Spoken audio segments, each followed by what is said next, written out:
అందరికీ హాయ్ అండి. Welcome to Prithvi tarot. అందరూ ఎలా ఉన్నారు? ఈరోజు మన టాపిక్ వచ్చి, మీ జీవితంలోకి వచ్చిన మీ పర్సన్ జెన్యూన్ పర్సనేనా?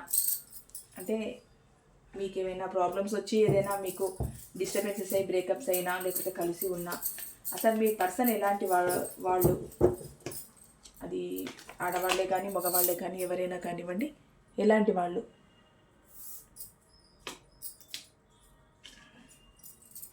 మీ లైఫ్లోకి వచ్చిన మీ పర్సన్ ఎలాంటి పర్సన్? ప్లీజ్ యూనివర్స్ చెప్పండి. మా వ్యూవర్స్ లైఫ్లోకి వచ్చిన పర్సన్ జెన్యూన్ పర్సనేనా?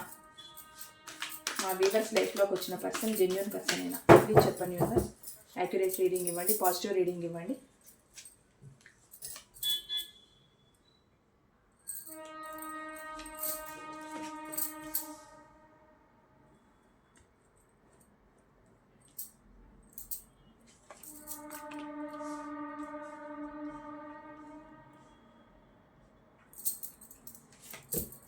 మీ లైఫ్లోకి వచ్చిన పర్సన్ జెన్యూన్ పర్సనేనా?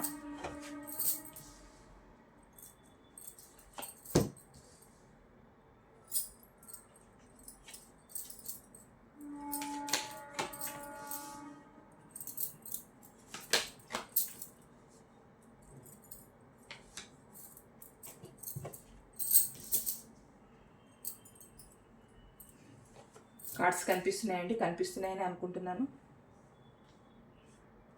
స్పేస్ తక్కువగా ఉంది అందుకు.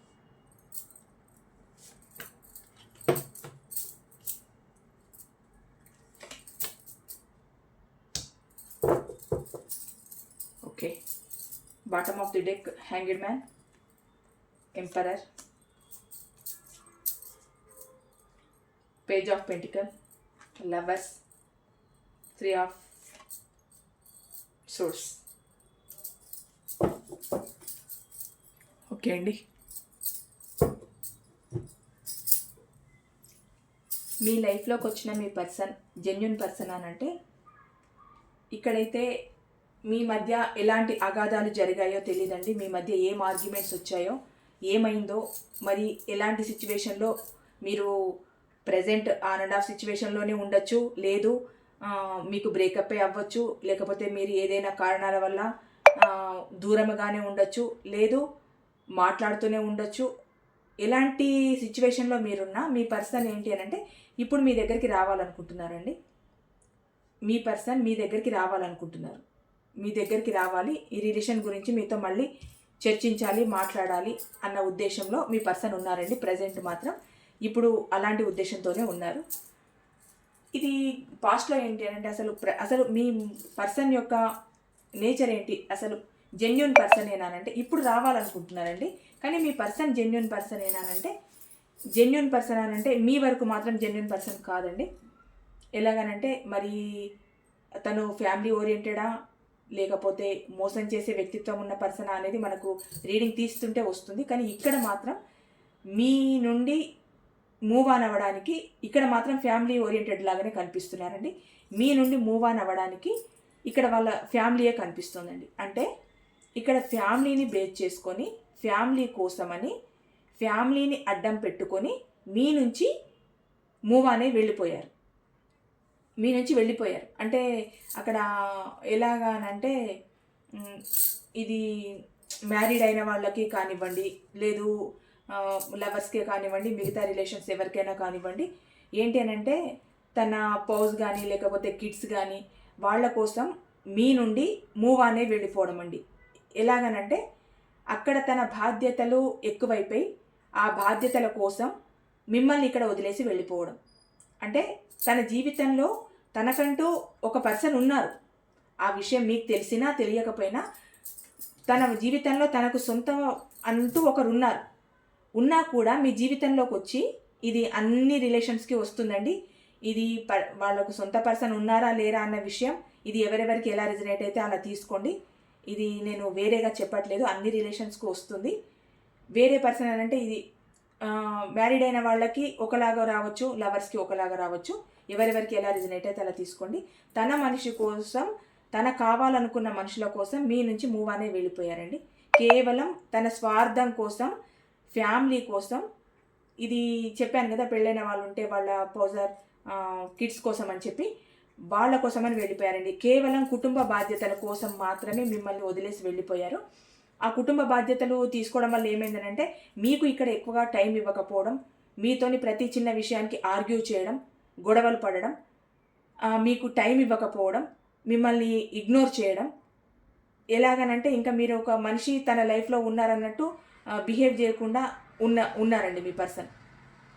మీ పర్సన్ ఎలాంటి పర్సన్ అని అంటే అక్కడ ఫ్యామిలీని చూసుకోవడానికి ఇక్కడ మిమ్మల్ని అన్ని రకాల యూజ్ చేసుకొని మిమ్మల్ని మాత్రం చాలా చీప్గా తీసి పడేశారండి. అంటే వాళ్ళ ఫ్యామిలీలో ఒక మెంబర్గా మిమ్మల్ని చూడకపోయినా తన జీవితాన్ని కొంతవరకు నడిపించిన వ్యక్తిగా కానీ మిమ్మల్ని చూడలేదు, తనకు ఒక ఫ్రెండ్గా కానీ మిమ్మల్ని చూడలేదు, మీకు కావలసిన నీడ్స్ని అందిస్తున్న ఒక శ్రేయోభిలాషిగా కూడా మిమ్మల్ని చూడలేదు. రిలేషన్ పరంగా, లవర్ పరంగా పక్కన పెట్టండి, కనీసం మీరు అంత హెల్ప్ చేస్తూ ఉంటే మీ పర్సన్కి, నా జీవితంలో నేను నచ్చి వచ్చిన ఒక పర్సన్ ఉన్నారు, నాకు ఏది కావాలన్నా చేస్తున్నారు, ఇంతకన్నా ఏం కావాలి జీవితానికి, ఇంతకన్నా అదృష్టం ఉంటుందా అన్న ఆలోచన మీ పర్సన్కి లేదండి. అంటే ఎంత వేస్ట్ ఫెలో. సరే అక్కడ కుటుంబం కోసం ఆరాటపడుతున్నారు, కుటుంబ విలువల కోసం ఆరాటపడుతున్నారు, కుటుంబం కోసం త్యాగాలు చేస్తున్నారు, కుటుంబం కోసమే డెడికేటెడ్గా ఉన్నారు అని అంటే ఓకే ఉండొచ్చు. మరి మీ లైఫ్లోకి ఎందుకు రావాలి? మీ లైఫ్ని ఎందుకు డిస్టర్బ్ చేయాలి? మీ లైఫ్తో ఎందుకు ఆడుకోవాలి? సరే కొన్ని సందర్భాల్లో కొందరికి తెలియకపోవచ్చండి, తెలిసిన తర్వాత అయినా విషయం చెప్పేసి మాట్లాడేసుకొని వెళ్ళిపోతే అయిపోతుంది కదా. అంటే మీకు తెలిసినా తెలియకపోయినా మిమ్మల్ని ఒక భ్రమలో ఉంచారు. ఎలాగనంటే నా ప్రేమ అంతా నీకే. సరే ఫ్యామిలీకి ఇస్తున్నానా ప్రేమ? ఫ్యామిలీయే, నువ్వే. నా ప్రేమ నీకు ఇస్తున్నానా? నీతో మాట్లాడుతున్నానా? నీకు కావాల్సిన అప్పుడలా హెల్ప్ చేస్తున్నానా? నీకు ఏదైనా అవసరం ఉంటే నేను ముందు ఉంటున్నానా? వీటన్నిటికీ నేను ఉంటున్నాను కదా. నీకు ఫ్యామిలీ ఉంటే ఏంటి, లేకపోతే ఏంటి? ఫ్యామిలీతో సంబంధం లేదు నీకు. నేను ఉన్నాను కదా, నీకు కావాల్సినవి నేను ప్రేమ అందిస్తున్నాను కదా అన్నట్టు మీ ముందర ఉన్నారండి. కానీ ఇక్కడ సత్యం ఏంటి అని అంటే అక్కడ తను ఫ్యామిలీ ఓరియంటెడ్ పర్సన్ అండి. ఫ్యామిలీ కోసమే ఇదంతా చేశారు. మిమ్మల్ని వదిలేసి వెళ్ళిపోవడం కానీ, మీ నుంచి కావాల్సిన నీడ్స్ని పొందడం కానీ, అది ఫైనాన్స్ పరమైన నీడ్స్ ఎక్కువగా అండి. ఫైనాన్స్ పరమైన నీడ్స్ పొందడము, మీ నుండి తన ఫ్యామిలీకి ఏ రకంగా మీరు ఉపయోగపడతారు అన్న విషయాన్ని దృష్టిలో పెట్టుకొని మిమ్మల్ని బాగా యూజ్ చేసుకున్నారండి మీ పర్సన్. మీ పర్సన్ జెన్యూన్ పర్సన్ అని అంటే కాదండి, ఫ్యామిలీ ఓరియంటెడ్ పర్సన్ అయినా కూడా అక్కడ ఫ్యామిలీని చూసుకోవాలనుకున్నప్పుడు ఇలా మీ జీవితంలోకి రాకూడదు, వచ్చి మీ జీవితంలో ఒక అగాధాన్ని సృష్టించకూడదు. అంత మిమ్మల్ని కాని మనిషిగా ఈరోజు మిమ్మల్ని పక్కన నిలబెట్టేసి ఫ్యామిలీ కోసం వెళ్ళిపోయారనంటే ఈరోజు మీరు ఎవరు చెప్పుకుంటారు మీ బాధని? ఎవరికి చెప్పుకోవాలి మీ బాధని? అంతే మరి. ఇంకా అందుకు మీ పర్సన్ చాలా స్వార్థంగా ఫ్యామిలీ కోసం వెళ్ళిపోయారండి. ఇక్కడ ఫ్యామిలీతో మంచి ఎమోషనల్ బాండింగ్ ఉందండి మీ పర్సన్కి. అంటే ఇంకా ఎలాగనంటే మొత్తం అసలు వాళ్ళని కాలు కింద పెట్టనీయకుండా చూసుకుంటారండి మీ పర్సన్ ఫ్యామిలీని. మరి మీరు, నాకు అర్థం కాదు ఏంటంటే అంత ఉన్నారని అంత తెలిసి చేసిన తర్వాత రిలేషన్లోకి రావడం ఎందుకు? మీకు హార్ట్ బ్రేక్ చేయడం ఎందుకు? పోనీ ఫ్యామిలీతోనే హ్యాపీగా ఉంటారంటే ఉండొచ్చు కదా. అంటే మీరు ఒక ఆప్షనే మీ పర్సన్కి, పెద్ద ప్రయారిటీ ఏం కాదు. అంటే అక్కడ దొరకని నీడ్స్ ఇక్కడ దొరకాలి, ఇక్కడ దొరకని నీడ్స్ అక్కడ దొరకాలి, అంటే అన్ని రకాలుగా మెయింటైన్ చేసే కెపాసిటీ నాకు ఉంది అని మీకు ప్రూవ్ చేసుకోవడానికి మీ లైఫ్లోకి వచ్చారండి మీ పర్సన్. మీ పర్సన్ జెన్యూన్ పర్సన్ అని అంటే ఎట్టి పరిస్థితుల్లో జెన్యూన్ పర్సన్ కాదండి. ఇలాంటి మెంటాలిటీ ఉన్న వాళ్ళు జెన్యూన్ పర్సన్స్ ఎలా అవుతారు?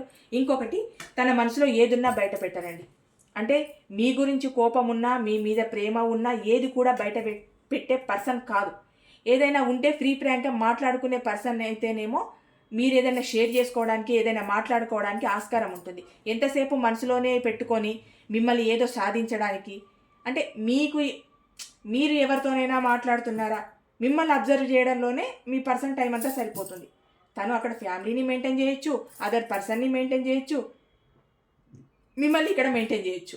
కానీ మీరు ఎక్కడో ఉన్నారు, ఏమో చేస్తున్నారు అని ఒకలాంటి లోపల తెలియకుండానే ఒక మదన పడుతూ ఉంటారండి మీ పర్సన్. అలాంటి పర్సన్ ఏమవుతుందో, నా పర్సన్ ఏం చేస్తుందో, ఏం చేస్తున్నాడో అని ఒకలాంటి సందిగ్ధం, అసలు అలాంటి పరిస్థితుల్లో ఉంటారు మీ పర్సన్. ఏది బయటికి చెప్పరు, ఓపెన్ అవ్వరు. నాకు తెలిసి మీ రిలేషన్లో ఓపెన్ అయ్యి మాట్లాడుకున్న రోజులు చాలా తక్కువ ఉంటాయండి. అసలు ఓపెనే అవ్వరు మీ పర్సన్. ఎంతసేపు సైలెంట్ ట్రీట్మెంట్ మీకు ఇవ్వడం, సైలెంట్గా ఉండడం, అక్కడ ఫ్యామిలీతో ఎంజాయ్ చేయడం, అదర్ పార్టీతో ఎంజాయ్ చేసే మనిషి, ఇక్కడ మిమ్మల్ని బాధ పెట్టే మనిషి. జెన్యూన్ పర్సన్ అంటే జెన్యూన్ పర్సన్ ఎట్టి పరిస్థితుల్లో కాదండి. నేను చెప్తున్నాను, ఈ పర్సన్ అక్కడ ఫ్యామిలీకి జెన్యూన్ కాదు, ఇక్కడ మీకు జెన్యూన్ పర్సన్ కాదు, కెరియర్ పరంగా జెన్యూన్ పర్సన్ కాదు, అదర్ పార్టీ పర్సన్ ఎక్కడ జెన్యూన్ కాదు. జెన్యూన్ పర్సన్ అని అంటే మీకు మాత్రమే నేను ఒక ఎంతో విలువలు తెలిసిన మనిషిని, ఇలాంటి తప్పులు నేను చెయ్యను, ఇలాంటి వాటికి నేను రాను అని మీ దగ్గర బిల్డప్ ఇవ్వడమేనండి ఇదంతా. మీ దగ్గర మాత్రమే బిల్డప్ ఇవ్వడం. అంటే మీరు ఏదైనా ఎక్స్ట్రాగా కమిట్మెంట్ అడిగినా, వేరే ప్రపోజల్స్ తెచ్చినా, ఏమైనా మీరు అడిగినప్పుడు మీ పర్సన్ ఎలా బిహేవ్ చేస్తారంటే, అమ్మమ్మమ్మ అసలు అలాంటిది లేనే లేదు, నేను చాలా మంచి వ్యక్తిని, నేను నా కుటుంబానికి తప్పితే వేరే వాళ్ళకి నేను అస్సలు దాసోహం అవ్వను అనుకున్న పర్సన్ మరి మీ లైఫ్లోకి ఎందుకు వచ్చారు? మరి ఫ్యామిలీతోనే ఉండాలి కదా. అంటే అప్పటి అవసరాల కోసం మీరు కావాలి, అవసరాలు తీర్చుకోవడానికి మీరు కావాలి. అవసరాలు తీరిపోగానే మళ్ళీ బాలుడు మంచి బాలుడు అన్నట్టు మళ్ళీ ఫ్యామిలీ దగ్గరికి వెళ్ళిపోవాలి. అంటే మీ పర్సన్ ఉద్దేశం ఏంటంటే, తన మనసులో ఉన్న ఏంటి అని అంటే, ఏది బయట పెట్టకుండా అక్కడ ఫ్యామిలీలో మాత్రం ఎంత మంచి పర్సన్ అని ఒక ముద్ర వేయించుకోవడానికి చాలా ట్రై చేస్తారండి. అంటే సమాజం పరంగా మీ పర్సన్ చాలా మంచి పర్సన్ అని ముద్ర వేయించుకోవడానికి చాలా ట్రై చేస్తారు. మీ దగ్గర మాత్రం మీ పర్సన్ అంతా క్రూరమైన మనిషి లేడు మీ దృష్టిలో. ఎందుకంటే మీకు అంత హార్ట్ బ్రేక్ చేశారు, మిమ్మల్ని అంత మోసం చేశారు. అక్కడ ఫ్యామిలీకి ఇంపార్టెన్స్ ఇచ్చి ఇక్కడ మీకు ఇవ్వకుండా, మిమ్మల్ని సందిగ్ధ పరిస్థితుల్లో ఉంచి, మీ లైఫ్ మిమ్మల్ని చూసుకోకుండా, మీ కెరియర్ పరంగా మిమ్మల్ని ముందుకెళ్లకుండా, మీ ఫ్యామిలీని మీరు చూసుకోకుండా అంతా మిమ్మల్ని ఇబ్బంది పెట్టారు. అక్కడ ఫ్యామిలీ ఓరియంటెడ్ పర్సన్ తను అయినప్పుడు ఇక్కడ మీరు ఫ్యామిలీ ఓరియంటెడ్ కాదా అండి? ఎక్కడి నుంచి వచ్చారు మరి మీరు? మీకు బాధ్యతలు లేవా? మీరు ఫ్యామిలీని చూసుకోవద్దా? మీకు మంచి చెడు లేదా ఇంట్లో? అన్నీ ఉంటాయి కదా. ఎంతసేపు తన స్వార్థం, ఇక్కడ వచ్చింది ఎంతసేపు తన స్వార్థమే. నా ఫ్యామిలీ, నా కెరియరు, నాది, నా పిల్లలు, నేను, ఇంతలోనే ఉన్న పర్సన్ మరి మీ దగ్గరికి ఎందుకు రావాలి? మిమ్మల్ని ఎందుకు బాధ పెట్టి వెళ్ళిపోవాలి? మీ దగ్గర వచ్చినన్ని నీడ్స్ని అందుకొని ఎందుకు బయటికి వెళ్ళిపోవాలి? పోనీ మీ లైఫ్లోకి వచ్చారు, మిమ్మల్ని ఏమైనా ఉద్ధరించారా? ఏమీ లేదు. తన స్వార్థం తను చూసుకొని వెళ్ళిపోయారు. ఏ రోజైనా మిమ్మల్ని సంతోషంగా ఉంచారా? నిజంగా నాకు కామెంట్ బాక్స్లో పెట్టండి. ఏ రోజైనా మిమ్మల్ని మీ పర్సన్ సంతోషంగా ఉంచారా? ఎప్పుడూ లేవగానే ఏడుపు రావడమో, పడుకునేటప్పుడు ఏడుపు రావడమో, ఇలాంటి సిచ్యువేషన్ ఫేస్ చేసిన వీవర్స్ ఎక్కువ ఉంటారండి నాకు తెలిసి. ఎందుకంటే జెన్యూన్ పర్సన్స్ లైఫ్లోకి వచ్చారనంటే ఆ జీవితమే వేరుంటుంది. టాక్సిక్ పర్సన్స్ వచ్చారనంటే ఆ జీవితం దుర్భరంగా ఉంటుంది. ఇంకా ఎంతసేపు లేచినప్పటి నుంచి పడుకునే వరకు వాళ్ళ ఆలోచనలోనే ఉంటారు. వాళ్ళేమో హ్యాపీగా ఎంజాయ్ చేస్తూ ఉంటారు. ప్రోగ్రామ్స్ అయినా, మీటింగ్స్ అయినా, ఫ్యామిలీస్ అయినా, లేదు ట్రిప్స్ అయినా, వాళ్ళతో హ్యాపీగా ఉంటారు, వాళ్ళ కెరియర్లో హ్యాపీగా ఉంటారు. ఇక్కడ దుర్భరమైన జీవితాన్ని గడిపేది ఎవరు అంటే మీరు మాత్రమే అలాంటి జీవితాన్ని గడుపుతున్నారు. మీ పర్సన్ హ్యాపీగా ఉన్నారండి. మీ పర్సన్ టాక్సిక్ పర్సన్, మీ పర్సన్ హ్యాపీగా ఉన్నారు తన లైఫ్లో. మీరు మాత్రమే బాధపడుతున్నారు, కానీ తన మనసులో ఉన్నవి ఏవి చెప్పారు. ఇంకోటి ఏంటి అని అంటే, మీ ప్రజెంట్ మీ అప్పుడు ఫ్యామిలీని చూజ్ చేసుకున్న పర్సన్ కనుక మీ ఆఫర్ని ఇగ్నోర్ చేస్తారు. అది పాస్ట్లో అయినా సరే, ప్రజెంట్లో అయినా సరేనండి. అంటే మీ సిచ్యువేషన్ ఎలా బేస్ చేసుకొని ఉన్నాయో చెప్తున్నాను. ఇది పాస్ట్లో అయినా కావచ్చు, ప్రజెంట్లో అయినా కావచ్చు. ఎలాగనంటే మిమ్మల్ని ఇగ్నోర్ చేయడం. అంటే నా జీవితంలో ఉన్నారు వేరే, వాళ్ళకి నేను ప్రిఫరెన్స్ ఇవ్వాలి. నువ్వు ఎక్కడి నుంచి వచ్చావు, నీకేంటి, అసలు నువ్వేంటి నా జీవితంలో, అసలు ఏంటి నువ్వు నాకు అన్న లెవెల్లో ఉంటారు. మిమ్మల్ని ఇక్కడ ఇగ్నోర్ చేశారు, చాలా ఇగ్నోర్ చేశారండి. ప్రజెంటే కానీ పాస్ట్లో కానీ మిమ్మల్ని చాలా ఇగ్నోర్ చేశారు. ఇక్కడ మీరు కావాలని చూస్తున్నారు, కానీ ఇక్కడ మీరు ఒక ఆప్షన్ ఏనండి. ఎందుకంటే అక్కడ ప్రయారిటీ ఇచ్చే మనిషి ఫ్యామిలీలో ఉన్న తర్వాత మీకు ఇక్కడ ప్రిఫరెన్స్ ఇస్తారని మీరు ఎలా అనుకుంటారండి? ఎందుకంటే తెలియకుండా మోసపోయే వాళ్ళు కొందరు ఉంటారు, తెలిసి కూడా మోసపోయే వాళ్ళు కొందరు ఉంటారు. తెలియకుండా మోసపోయే వాళ్ళు తొందరగా వాళ్ళ తప్పును తెలుసుకొని, అమ్మో ఇక్కడ ఇలాంటిది ఒక సిచ్యువేషన్ జరుగుతుంది, రేపు నా జీవితానికి ఏదైనా భారంగా ఉండొచ్చు, ప్రాబ్లం రావచ్చు అని ఎంత ప్రేమున్నా మూవ్ అనే వెళ్ళిపోతారండి. తెలిసి వచ్చిన వాళ్ళు ఏమవుతుంది అని అంటే, ఎలాంటి పరిస్థితుల్లో వస్తారో పాపం తెలీదు, వాళ్ళ జీవితంలోకి వస్తారు. వచ్చిన తర్వాత వాళ్ళ జీవితంలో నుంచి వెళ్ళిపోలేరు, మళ్ళీ వాళ్ళ జీవితాన్ని కొత్తగా ప్రారంభించలేరండి. ఎందుకంటే ఏదో రెంటికి చెడిన నావా అంటారు చూడండి, అలా అయిపోతుంది. అంటే ఫ్యామిలీని చూసుకోలేరు, ఫ్యామిలీకి దగ్గర అవ్వలేరు, ఇటు పర్సన్కి దగ్గర అవ్వలేరు. ఎలాంటి చిత్రహింసలు అనుభవిస్తూ ఉంటారండి. అసలు ఒక ఆప్షన్గా ఎంచుకున్న మనిషిని మీ జీవితంలో ఉంచడం అవసరం లేదు. వాళ్ళకు ప్రయారిటీ, వాళ్ళు ఎవరికి ప్రయారిటీ ఇస్తున్నారో వదిలేసేయాలి. ఇంకా మీకు ప్రయారిటీ ఇచ్చే మనిషి మీ జీవితంలోకి వస్తారు కదా ఖచ్చితంగా. మీ పర్సనే మీ జీవితం కాదు కదండి. మీ పర్సన్ నాకు అర్థం కాదు, ఎంతసేపు ఇంత బాధపడుతూ ఏడుస్తూ మొత్తుకుంటూ ఇంత బాధపడుతూ ఉంటారు. ఈ పర్సన్ ఏమైనా ఆకాశం నుంచి దిగొచ్చారా? ఏమైనా అద్వితీయమైన శక్తులు ఉన్నాయా? ఏమైనా దేవుళ్ళతోని పోల్చుకునే అంత పెద్ద మంచి క్యారెక్టరా? ఇలాంటి చీప్ క్యారెక్టర్ల కోసం మీరు బాధపడద్దండి. నేను నిజం చెప్తున్నాను. ఇలాంటి మంచి వ్యక్తి కోసము మీరు బాధపడినా, మీరు సాక్రిఫైజెస్ చేసినా, తన కోసం ఏదైనా హెల్ప్ చేయాలని ఆలోచించినా, వాళ్ళు మీ జీవితాన్ని ఉద్ధరిస్తారు అని మీరు అనుకున్నా, అలాంటి వ్యక్తి కోసం మీరు ఎన్ని సాక్రిఫైజెస్ అయినా చేయండి. ఇది కేవలం అప్పటి వరకు ఉన్న అట్రాక్షన్ మాత్రమే. ఎందుకంటే ఇంతమందిని మెయింటైన్ చేస్తున్న పర్సన్ మీ జీవితంలో శాశ్వతంగా ఉండి మిమ్మల్ని ఎలా ఉద్ధరిస్తారనుకుంటారు? మీరు ఎప్పుడు ఆప్షన్ అవ్వద్దండి ఒక పర్సన్కి. మీరు ఒక ప్రయారిటీ అవ్వాలి. అలాంటి వ్యక్తినే మీరు ఎన్నుకోవాలి. సరే, పొరపాటున మీ జీవితంలోకి ఈ పర్సన్ వచ్చారనుకోండి, ఆ పర్సన్ టాక్సిక్ పర్సన్ అని తెలిసిన తర్వాత ఫస్ట్ మీరు దూరంగా ఉండడం నేర్చుకోండి. ఎందుకంటే ఆ పర్సన్ వల్ల మీరు పడుతున్న బాధలు ప్రజెంటే కాకుండా ఫ్యూచర్లో ఎన్నో చూడాల్సి వస్తుంది. ఆ ఎఫెక్ట్ మీ లైఫ్ మీద ఉంటుంది, మీ కెరియర్ పైన ఉంటుంది, పెళ్లి కాని వాళ్ళైతే మీ జీవితం పైన ఉంటుంది. ఎలాంటి సిచ్యువేషన్ని ఫేస్ చేయాల్సి వస్తుంది. చెప్పుకోలేరండి, అలాంటి బాధల్ని చెప్పుకోలేరు. అలా చెప్పుకోవాలనుకున్నా మీకు దగ్గరగా వచ్చి మాట్లాడే మనుషులు కూడా చాలా తక్కువగా ఉంటారు. ఇలాంటి ప్రాబ్లమ్స్ని ఎవరితో షేర్ చేసుకుంటారు చెప్పండి? కఠినమైన నిర్ణయాలు తీసుకోవడం తప్పితే ఎలా షేర్ చేసుకుంటారు? అందుకే మిమ్మల్ని ఒక ఆప్షన్గా ఎంచుకున్న మనిషికి మీరు ఆప్షన్ అవ్వద్దండి. మీరు ఒక ప్రయారిటీ అయ్యే మనిషికి మాత్రమే మీ జీవితంలో మీరు స్థానాన్ని ఇవ్వండి. ఇలాంటి వ్యక్తుల్ని, ఇంత చీప్ క్యారెక్టర్ ఉన్న మనుషుల్ని మీ జీవితంలోకి ఆహ్వానించకండి. ఎందుకంటే నేను ఎందుకు చెప్తున్నాను అంటే, ఇప్పుడిప్పుడే స్టార్ట్ అయ్యే లవ్ ఉంటే గమనించండి. ఆ పర్సన్ టాక్సిక్ పర్సనా? మీ జీవితంలోకి వస్తున్నారు, మిమ్మల్ని ఏదో 4 మాటలు చెప్పి మభ్యపెడుతున్నారు, తన జీవితంలోకి మిమ్మల్ని ఆహ్వానిస్తున్నారు అని అంటే ఆ పర్సన్ ఎలాంటి పర్సన్ అని చిన్నగా గమనించండి. నిజంగా మీకు జెన్యూన్గా అనిపించారా? మీ జీవితానికి ఒక భరోసా ఇస్తారా? మీ ఫ్యామిలీతో అటాచ్ అయి ఉంటారా? మీ జీవితాన్ని చాలా హ్యాపీగా చూసుకుంటారనంటే హ్యాపీగా వెళ్ళిపోండి. అంతకన్నా మీకు మంచి వ్యక్తి మీకు జీవితంలో దొరకరు, దేవుడిచ్చిన అవకాశం అనుకోండి. కానీ ఇలాంటి ఆప్షన్స్ని చూసుకొని ఫ్యామిలీకి ఎక్కువ ప్రిఫరెన్స్ ఇస్తూ మిమ్మల్ని ఫైనాన్స్ పరంగా వాడుకొని మిమ్మల్ని ఎటు కాకుండా చేసి ఈరోజు మీ జీవితాన్ని ఎటు కాకుండా మీ ఫ్యామిలీలో నుంచి మిమ్మల్ని ఒకలాగా వెలేసినట్టు చేసేసి అన్ని ప్రాబ్లమ్స్కి కారణమయ్యి మీకు ఒక దుర్భరమైన జీవితాన్ని ఇచ్చిన పర్సన్ మీకు అవసరమా అండి? ఇలాంటి టాక్సిక్ పర్సన్ అంతేనండి. మిమ్మల్ని ఒక ఆప్షన్గా చూస్తున్నారు. ఇక్కడ 100 ఆప్షన్లో మీరు ఒకటి, అంతే. ఇక్కడ ఏంటి అని అంటే ఇప్పుడు వెయిట్ చేస్తున్నారు. అంటే చేసిందంతా చేసేసి ఇప్పుడు మీకోసం వెయిట్ చేయడం ఎందుకు? అవసరం లేదు. అంటే ప్రాబ్లమ్స్ని తీసుకొస్తారండి మీ పర్సన్ నేచర్ ఎలాంటిది అని అంటే ప్రాబ్లమ్స్ని క్రియేట్ చేస్తారు. మీకు బాధ అనిపించి మీరు మూవ్ ఆన్ అయిపోయినా, మాట్లాడకుండా ఉన్నా, కొంచెం దూరం పెడదామని మీరు ఆలోచించినా మళ్ళీ సడన్గా నేనున్నాను అని వచ్చేస్తారు. అంటే మళ్ళీ మీరు మర్చిపోవద్దు కదండి మీ పర్సన్ని. ఎలా మర్చిపోతారు? మీరు మర్చిపోతే మీరు హ్యాపీగా ఉంటారు కదా. మీరు హ్యాపీగా ఉండడం మీ పర్సన్కి ఇష్టం ఉండదు కదా. తను ఫ్యామిలీతో హ్యాపీగా, కెరియర్లో ఫ్యామిలీతో, వర్క్ ప్లేస్లో అందరితో ఎంజాయ్ చేసుకుంటూ, థర్డ్ పార్టీతో ఎంజాయ్ చేసుకుంటూ సూపర్గా ఉంటారు తన లైఫ్లో. కానీ మీరు మాత్రం మీ పర్సన్ గురించే ఆలోచిస్తూ ఉండాలి. మీ పర్సనే మీ జీవితం అనుకోవాలి. 24/7 మీ పర్సనే మీ లైఫ్లో ఉండాలి. గొడవలు పడతారు, వెళ్ళిపోతారు, మళ్ళీ సడన్గా వచ్చేస్తారు. మళ్ళీ ఏమైనా ప్రేమతో వస్తారా? మళ్ళీ 4 రోజుల తర్వాత మళ్ళీ తన క్యారెక్టర్ బయటికి తీస్తారు.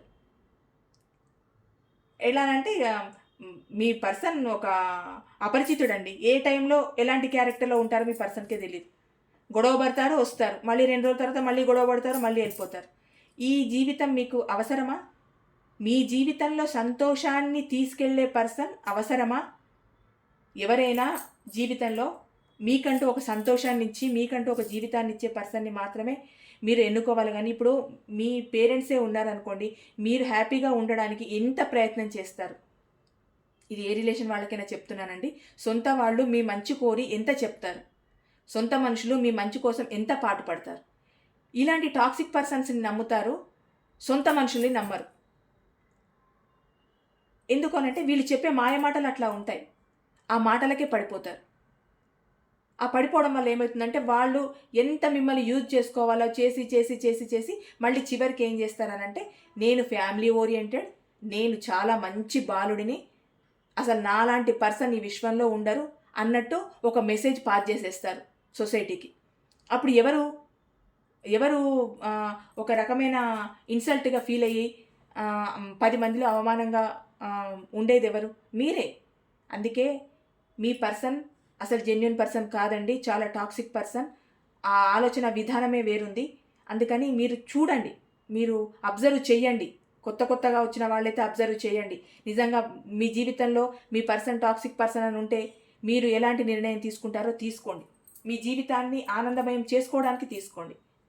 ఇక్కడ మెజిషియన్ ఎంతసేపు మ్యానిపులేట్ చేస్తూ ఉంటారు మీ పర్సన్. అంటే మిమ్మల్ని తన జీవితంలో ఉన్నట్టే ఊహించుకోవడము, తను మిమ్మల్ని తన జీవితంలో ఉన్నట్టు 24/7 ఒకటే పాట, అంటే ఒకటే పదాన్ని పదే పదే పదే పదే అనుకుంటూ ఉంటే నా పర్సన్ నా లైఫ్లోకి రావాలి రావాలి రావాలి రావాలని ఏదో ఇట్లా జపం చేసినట్టు చేస్తూ ఉంటే ఖచ్చితంగా అనుకోకుండా ఆ ఎనర్జీస్ మీ దగ్గరికి పాస్ అయ్యి అనుకోకుండా వెళ్ళిపోతారండి మీరు. అక్కడ ఎంత గొడవలు పడని, మీకు బాధ కలగని, మీకు ఎంత పెయిన్ రాని, ఎంతసేపు మిమ్మల్ని మ్యానిపులేట్ చేస్తూ మళ్ళీ తన జీవితంలోకి రప్పించుకోవాలని చూస్తూ ఉంటే ఇది ఇలాగే జరుగుతుంది. వస్తారు, మీకు పెయిన్ ఇస్తారు, మళ్ళీ వెళ్ళిపోతారు, మళ్ళీ వస్తారు, పెయిన్ ఇస్తారు. ఇది ఒక ఆట అయిపోయింది. అక్కడ మాత్రం స్టెబిల్గా చూసుకుంటారు ఫ్యామిలీని, మిమ్మల్ని మాత్రం ఒక ఆట ఆడిచ్చేస్తారనమాట. మళ్ళీ ఎందుకంటే మీరు ఏడుస్తూ ఉండాలి, మీ పర్సన్కి మీరు ఏడుస్తూ ఉండడం కావాలండి. అది మెయిన్. ఇక్కడ ఏంటి అని అంటే మీకు ఒక ఆఫర్ ఇవ్వాలని, అదే మళ్ళీ ఏడిపించడానికి ఒక ఆఫర్ ఇవ్వాలి కదా, మీకు ఒక ఆఫర్ ఇవ్వాలి, మళ్ళీ మీ లైఫ్లోకి రావాలనుకుంటున్నారు. ఇప్పుడు అంటే తను చేసేవన్నీ చేసేసి తన టాక్సిక్ నేచర్ అంతా బయట పెట్టేసి తను ఒక జెన్యూన్ పర్సన్ కాదు అని మీరు అనుకోకుండా మళ్ళీ మీకు ఒక ఆఫర్ ఇవ్వాలి, మళ్ళీ మీ దగ్గరికి రావాలని చూడడం.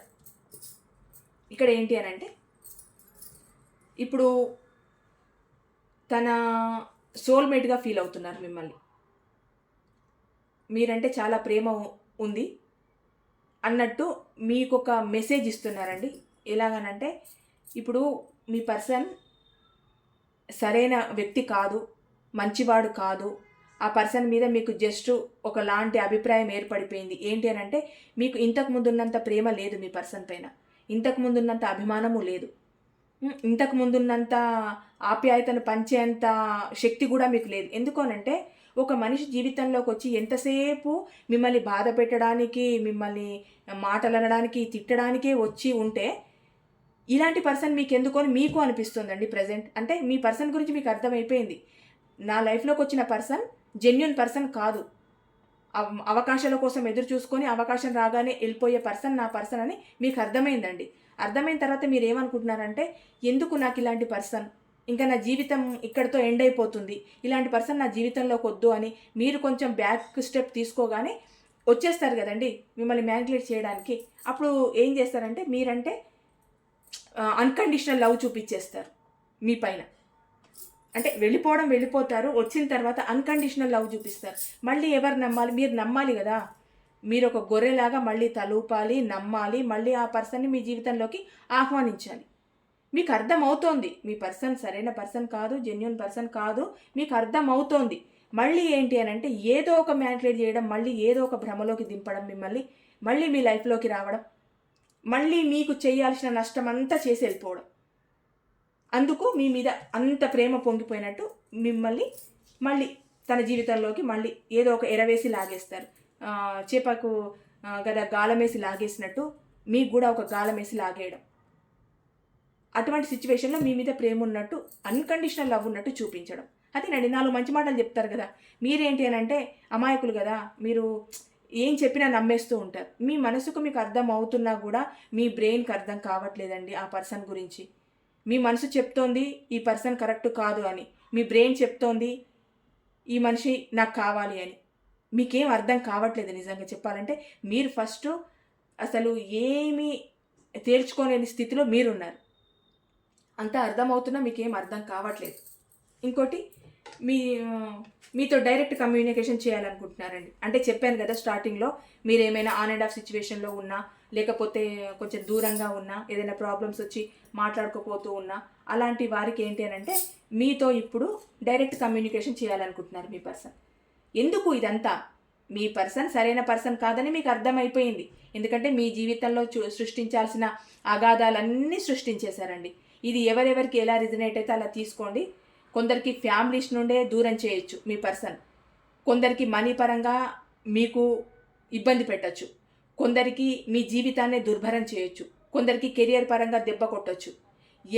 ఎవరెవరికి ఎలాగ రిజనేట్ అయితే అలాగ తీసుకోండి. మీ పర్సన్ మాత్రం మీకు మంచి చేయడానికి రాలేదండి మీ జీవితంలోకి, మిమ్మల్ని ఏడిపించడానికే వచ్చారు. మరి ఇది కర్మఫలమా అంటే కర్మఫలమే కావచ్చు. మరి కర్మఫలం ఇన్ని రోజులు ఉంటుందానంటే ఇలాంటి పర్సన్స్ వస్తే కర్మ జీవితాంతం ఉంటుందండి. ఎందుకంటే ఈ కర్మ ఎండ్ అయ్యే సిచ్యువేషన్ ఇంకా రాదు. ఒక మంచి వ్యక్తి వచ్చారు, మిమ్మల్ని బాధ పెట్టారు అని అంటే మీరు చేసుకున్న కర్మ అప్పటితో ఎండ్ అయిపోతుంది, కొద్ది కాలం వరకు అనుకోవచ్చు. ఇలాంటి పర్సన్ వస్తే ఈ కర్మ అనేది ఇంకా సాగుతూనే ఉంటుంది. అది మీ కర్మ ప్లస్ మీ పర్సన్ కర్మ, రెండు కర్మలు ప్లస్ అయ్యి మీరే అనుభవించాల్సి వస్తుంది. ఇక్కడ మీ పర్సన్ బాగానే ఉంటున్నారు. అంటే ఇలాంటి వ్యక్తులు మన జీవితంలోకి వచ్చేసారంటే రెండు జన్మాలకు అనుభవించాల్సిన కర్మ ఒకే జన్మకు అనుభవిస్తాం. అంటే అంత పెయిన్ని చూస్తారనమాట. అంత మంచి వ్యక్తి అండి మీ పర్సన్. అబ్బో, ఇంకా చెప్పడానికి మాటలు రావు. మనం ఏమైనా కొత్త భాష వెతుక్కోవాలి మీ పర్సన్ గురించి చెప్పుకోవాలనుకుంటే. మీతో డైరెక్ట్ కమ్యూనికేషన్ చేయాలనుకుంటున్నారు. మనీ పరంగా ఏదైనా మంచి అవకాశం వస్తే బాగుండు. ఏం చేస్తారండి మనీ పరంగా కొత్త అవకాశం రావడానికి? ఏదైనా కొత్త బిజినెస్ డీల్ చేస్తారా? కొత్తగా ఏదైనా బిజినెస్ స్టార్ట్ చేస్తారా? లేకపోతే పెద్ద పెద్ద ప్రాజెక్టులు తీసుకొని దాన్ని సాల్వ్ చేసి కోటీశ్వర్లు అయిపోతారా మీ పర్సన్? కాదు. మళ్ళీ మీ లైఫ్లోకి వస్తే ఆ కొత్తదనంతో మళ్ళీ మీ ఫైనాన్స్ పరంగా తను స్టెబిలిటీ సాధించడానికి అందుకు ఒక కొత్తదనం రావాలి. మీ లైఫ్లోకి వస్తే తనకు కావలసిన అన్నీ తన జీవితంలో సమృద్ధిగా ఉంటాయి. మీరు ప్రేమని ఇస్తారు, పిచ్చివాళ్లలాగా డబ్బుని ఇస్తారు, కేరింగ్ని ఇస్తారు, తిట్టినా పడతారు, కొట్టినా పడతారు, ఏం చేసినా కూడా మీరు సైలెంట్గా ఉంటారు. ఎందుకు ఉంటారు అని అంటే నా పర్సన్ నాకు కావాలి. వాళ్ళు ఎలాంటి వాళ్ళైనా సరే నా పర్సన్ నాకు కావాలంతే. ఎందుకండి ఇంత పిచ్చి భ్రమతో కూడిన ప్రేమ అవసరమా? నేను ఎప్పుడూ ఒకటే చెప్తాను, ఇంత భ్రమలో ఉండకండి. మీ పర్సన్ టాక్సిక్ పర్సన్ అని మీకు అర్థమైన వెంటనే మీరు బయటపడడానికి ట్రై చేయండి. ఎందుకు అనంటే ఈ రిలేషన్ ఇట్లాగే ముందుకు తీసుకెళ్తూ ఉంటే ఇప్పుడు ఎన్నెన్ని ఘోరాలు చూడట్లేదు, ఎన్నెన్ని వార్తలు వినట్లేదు. ఎందుకు? ఇటువంటి ఒక టాక్సిక్ ప్రేమ నుంచి బయటపడడం చాలా చాలా చాలా మంచిదండి. నేను ఇలాంటి మెసేజెస్ ఇస్తున్నానని మంచి వాళ్ళు కూడా దూరం అవుతున్నారు అని ఎవరైనా అనుకుంటే అది పొరపాటండి. మంచి వాళ్ళను గుర్తించడంలో మీ మైండ్ ఎప్పుడు ముందే ఉంటుంది, చెడ్డ వాళ్ళను గుర్తించడంలో మీ మైండ్ ఎప్పుడు ముందే ఉంటుంది. మీ మనసుకు మీకు తెలీదా అండి మీ పర్సన్ ఎలాంటి వాళ్ళని? కొద్దిగా కాకపోతే కొద్దిగానే అర్థమవుతుంది కదా. ఆ అర్థమైనప్పుడే మీరు దాన్ని పక్కకు పెట్టేయండి. ఒకవేళ నిజంగా మీ పర్సన్ మీకు మంచిగా అనిపించారు, మీ మనసుకు అర్థమవుతుంది, నా పర్సన్ చాలా జెన్యూన్, అసలు నన్ను వదిలిపెట్టి ఉండలేరు, నాకు ఎటువంటి హాని చెయ్యరు నా జీవితంలో అని మీ మనసుకి చిన్న ఒక సిగ్నల్ అందినా మీ పర్సన్ని మీ జీవితంలోకి ఆహ్వానించండి. హ్యాపీగా మీ జీవిత భాగస్వామ్యం చేసుకోండి, హ్యాపీగా ఆ రిలేషన్ని కంటిన్యూ చేయండి. కానీ మీకు మీ పర్సన్కి థర్డ్ పార్టీ ఉందని తెలిసినా, మనీ గ్రోత్ కోసం మీ దగ్గరకు వచ్చారని తెలిసినా, ఫ్యామిలీకే మొత్తం ఇంపార్టెన్స్ ఇస్తున్నారు మీకు ఇవ్వట్లేదని తెలిసినా, మీ ఫ్యామిలీ నుండి మిమ్మల్ని దూరం చేయడానికి ప్రయత్నించినా, మిమ్మల్ని అన్ని విధాలా బాధ పెడుతున్నా, కొన్ని సిగ్నల్స్ అయినా మీకు అందుతాయి కదా, కొన్ని సైన్స్ అయితే మీకు అందుతాయి కదా. అప్పుడు గుర్తించి అడగాలనుకుంటే నిలబెట్టి అడిగేసేయండి ఏంటిది అని. అడగకపోతే కూడా ఆ తప్పును మీరు కంటిన్యూ చేసినట్టు అవుతుంది. కడిగి పడేయండి. ఒకవేళ నిజంగా మీకు జెన్యూనిటీ మీకు కనిపిస్తుంది మీ పర్సన్లోనంటే హ్యాపీగా ఆ రిలేషన్లో కంటిన్యూ అయిపోండి, మీ జీవితాన్ని హ్యాపీగా గడపండి.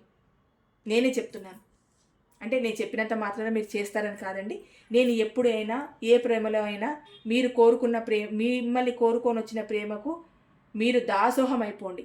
మిమ్మల్ని ఈ టాక్సిక్ నేచర్తో మిమ్మల్ని బాధ పెడుతున్న ప్రేమ కాదండి. ఇది 4 రోజుల నుండి వెళ్ళిపోయే కేవలం ఒక వ్యామోహం మాత్రమే. అంతే. మీరు కావాలనుకున్న ప్రేమ మిమ్మల్ని బాధ పెట్టదు. ఎప్పుడైతే మీ కంట్లో నుంచి నీళ్లు తెప్పించారో వాళ్ళు కరెక్ట్ పర్సన్స్ కాదండి. మీ కంట్లో నీళ్లు రాకుండా చూసుకోవాలి. మీ కంట్లో నీళ్లు తెప్పించే పర్సన్ జెన్యూన్ ఎలా అవుతారు? మీరు ఆలోచించండి. Bottom of the deck 3 of swords అదేనండి. ఇంకా మిమ్మల్ని దూరం పెట్టడానికి, మిమ్మల్ని ఏడిపించడానికి ఈ కారణాలన్నీ తన జీవితంలో ఇంకొక థర్డ్ పర్సన్ కూడా ఉండడం. జెన్యూన్ పర్సన్ అని మనము రీడింగ్ కదండి, అసలు జెన్యూన్ పర్సన్ కాదండి మీ పర్సన్. థర్డ్ పార్టీ సిచ్యువేషన్లో ఉన్నారు.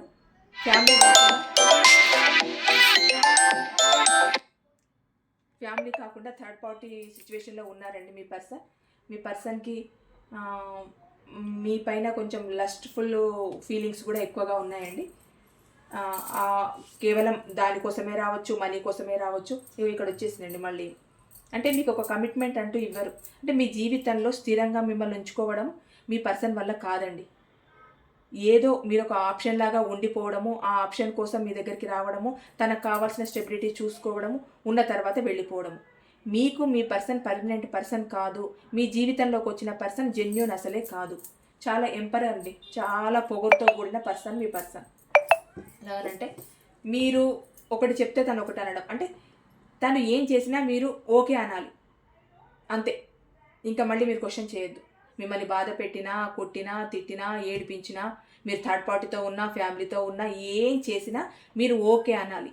అలాంటి ఒక ఈగోతో ఉన్న పర్సన్ మిమ్మల్ని అస్సలు కేర్ చేయరండి మీ పర్సన్, నాకు తెలిసి. ఎందుకంటే మీరు మాట్లాడుతూ ఉంటే మీ మాటను పట్టించుకోరు, మీరు కాల్ చేస్తే మీ కాల్ను పట్టించుకోరు, మీరు మెసేజ్ చేస్తే చూసి వదిలేస్తారు, మీరు మాట్లాడాలని ప్రయత్నం చేస్తే మీకు కనిపించకుండా ఉంటారు. ఇంకా మీరు ఎక్కడ మీ పర్సన్తో క్లియర్గా మాట్లాడేది? అటువంటి యాటిట్యూడ్ ఉన్న మనిషి అండి.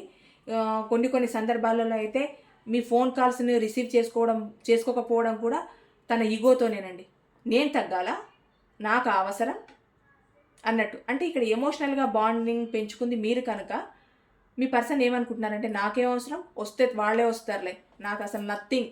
ఎందుకంటే మీ పర్సన్కి ఆప్షన్స్ ఉన్నాయి కదండి. థర్డ్ పార్టీ ఉంది, ఫ్యామిలీలో ఇంపార్టెంట్ పర్సన్స్ ఉన్నారు, కెరియర్ వేస్గా అక్కడ ఉన్నారు, ఎక్కడెక్కడో మెయింటైన్ చేస్తున్న మీ పర్సన్కి, వందల కొద్ది ఆప్షన్స్ ఉన్న పర్సన్కి మీ బాధ ఎలా అర్థమవుతుంది? అన్ని ఆప్షన్స్ ఉన్న పర్సన్కి. మీరేమో మీ పర్సన్ పైన విపరీతంగా ఎమోషన్స్తో ఉన్నారు, చాలా ఎమోషన్తో ఉన్నారు మీ పర్సన్తో మీరు. అంటే ఒకలాంటి ఎమోషన్ బాండింగ్ పెంచుకున్నారండి. అంటే స్టార్టింగ్లో మీకు అలాంటి 4 మాటలు చెప్పి అట్లా మిమ్మల్ని బుట్టలోకి వేసుకున్నారు, అలా మిమ్మల్ని మెల్ట్ చేశారనమాట. మీరు ఎటు అంటే అటు ఉండేట్టు మిమ్మల్ని మెల్ట్ చేసుకున్నారు. ఈ క్షణానికి మీ పర్సన్ ఇంత నెగిటివిటీ ఉన్న పర్సన్ జెన్యూన్ పర్సన్ కాదు అని మీకు తెలిసినా కొందరు వాళ్ళ జీవితాల నుంచి తప్పించడానికి కూడా ఆస్కారం ఉండదు, తప్పించలేరు. సరే ఇంతే మా జీవితం అని గడిపేస్తూ ఉంటారు. కానీ ఆ జీవితంలో సంతోషం ఉంటుందంటే ఉండదు. తప్పని వాళ్ళు తప్పదండి. ఇంకా అలాంటి పర్సన్స్ వల్లనే జీవితం మొత్తం కొనసాగాలి అని అంటే కొనసాగాలి, తప్పదు. ఇంకా కొన్ని రిలేషన్స్లో తప్పుతుంది, నేను ఈ పర్సన్ని కాదని బయటకు వచ్చి నా జీవితాన్ని హ్యాపీగా చూసుకోగలను, నా ఫ్యామిలీకి నేను సపోర్ట్గా ఉండగలను, నా తల్లిదండ్రులను బాగా చూసుకోగలను, నా ఫ్యామిలీని బాగా చూసుకోగలను, నాకు ఈ పర్సన్తో పెద్దగా ఇంత బాధ పెట్టిన పర్సన్ నాకు వద్దు అనుకున్న వాళ్ళు హ్యాపీగా బయటకు వచ్చి వాళ్ళ కెరియర్ కానీ వాళ్ళ జీవితాన్ని కానీ హ్యాపీగా చూసుకుంటారు. కానీ వెళ్ళలేని పరిస్థితుల్లో ఉండే వాళ్ళు కూడా ఉంటారండి. వాళ్ళు ఏం చేయాలి అని అంటే ఇంకా ఏం చేయలేరు వాళ్ళు. ఇంకా ఆ పర్సన్తో జీవితాంతం ఉండాల్సిందే, కానీ ఏం చేయలేరు. ఇంకా ఏం చేస్తారు? ఏం చేసినా ఎలా ఉంటుంది అని అంటే పిల్లలు ఉంటారు, ఫ్యామిలీ ఉంటుంది, ఒక బంధం దేవుడు వేసి ఉంటాడు. అలాంటి పర్సన్స్ నుంచి బయటకు వచ్చి ఏం చేయగలుగుతారు చెప్పండి? ఏం చేయలేరు. చేసే దారి ఉన్న వాళ్ళు మాత్రం ఆలోచించండి. నేను ఒకటే చెప్తున్నాను, మిమ్మల్ని కోరి వచ్చిన ప్రేమకు మీరు ఎప్పుడు దాసోహం అయిపోండి. మిమ్మల్ని ఏడిపించే ప్రేమల దగ్గరికి మీరు వెళ్ళకండి. ఆ ఏడిపించడం కూడా కొన్నిటికి కొన్ని సందర్భాలు ఉంటాయి, కొన్నిటికి కొన్ని కారణాలు ఉంటాయి. ఆ కారణాలు తెలుసుకోండి. మీ జీవితాన్ని బ్రైట్గా చేసుకోవడానికి, ముందుకు తీసుకెళ్ళడానికి మీకు మీరే ఒక సపోర్ట్ ఇచ్చుకోవాలి. మీ జీవితానికి మీరే మార్గదర్శకం కావాలి. ప్రేమే జీవితం కాదు, జీవితమే ప్రేమ కాదు. జీవితంలో చాలా ఉంటాయి. ఆ జీవితంలోకి మిమ్మల్ని నమ్మి మీకోసం వచ్చిన పర్సన్ని మీరు ఇన్వైట్ చేయండి. మిమ్మల్ని ఇంత బాధ పెట్టి మీతో ఆడుకొని డబ్బు పరంగా మిమ్మల్ని యూజ్ చేసుకొని అన్ని రకాల యూజ్ చేసుకొని మిమ్మల్ని ఇప్పుడు ఎందుకు కొరగాకుండా మీ బాధ కూడా మీ పర్సన్కి పట్టట్లేదండి. అంత ఈగో యాటిట్యూడ్తో ఉన్నారు మీ పర్సన్. ఎంత పొగరు చూడండి. మీరు బాధల్లో ఉన్నా కూడా మీ పర్సన్ పట్టించుకోవట్లేదంటే ఇలాంటి మనిషి అండి మీ జీవితంలో ఉండేది. ఇలాంటి మనుషుల్ని జీవితంలోకి ఆహ్వానించేది. సరే తెలియక ఆహ్వానించారు, ఓకే. తెలిసిన తర్వాత నిలబెట్టి మాట్లాడేయండి. నిజంగా వారిలో పరివర్తన వచ్చి మీతో ఉండాలనుకుంటే అంతకన్నా హ్యాపీ ఏముంది? మీకు కావాల్సింది అదే కదా. మీ జీవితంలోకి వచ్చిన పర్సన్తో మీరు హ్యాపీగా ఉండడమే కదా మీకు కావాలి. దాని గురించి ఆలోచించండి. ఇదండి ఈరోజు reading. Thank you so much.